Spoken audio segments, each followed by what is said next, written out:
always something to learn at the BEC conference, and the first day's session did not disappoint. I'm Ellen Rogers, editor of US Glass Magazine. We've got a full day's worth of reporting to do, so let's get started.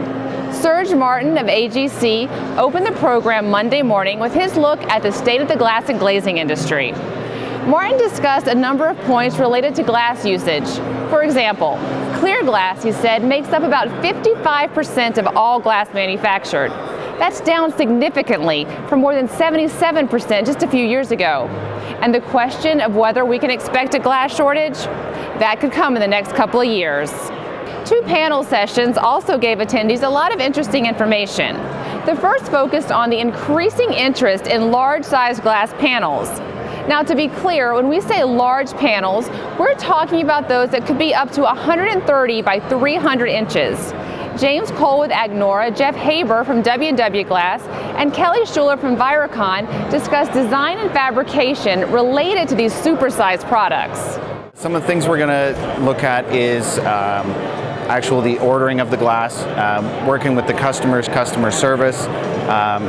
We're going to focus on not only it's easy enough to order the glass, but to actually, we can fabricate it, we can put it on a truck, but then getting it to the site and manipulating glass that's 130 by 240, 260, 270, up to 300 inches is, it's big, and the glazers have to be prepared to unload the truck safely, work safely, and so I think we're going to focus a lot on that.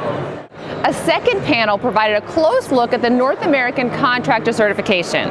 This is a program that started a little more than a year ago. It recognizes companies that promote quality, safety, competence, ethics, and good business practices. David Stutzman with Conceptus is a specifier that was part of the panel. He told us a certification program is one that offers a lot of benefits and value. Well, the main point of discussion is the benefit of the NACC as a certification program to demonstrate a minimum level of quality, to bring consistency to the industry. So I can specify contractors' qualifications by relying on the certification program, rather than trying to use things like years of experience or show us a similar project, which turn into being a subjective evaluation. So we don't know if that actually shows qualifications. It shows they've been in business, shows they've done another project, but doesn't say anything really about their qualifications. This is just the start of all that's happening here. And you know, a lot of work goes into bringing the entire program together.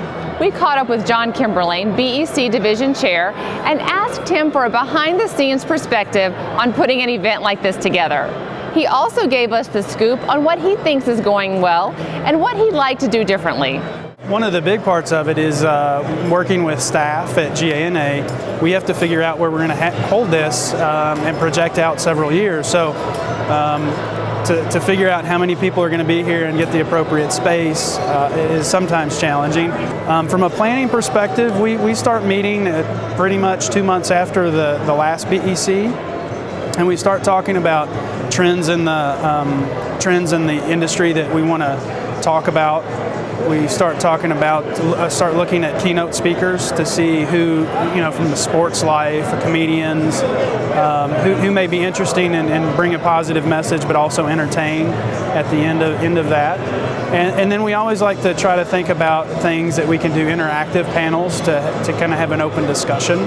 With Las Vegas, it's a challenge sometimes to get in and out of Vegas, and so we see the attendance kind of drop off on the second day. And so we're trying to refocus on presentations or topics that are more business oriented, that's going to benefit big business, small business, mid-sized businesses, and not necessarily maybe focus on glass, but focus on the things people can use to help aid in how they run their business. That brings us to the end of today's report.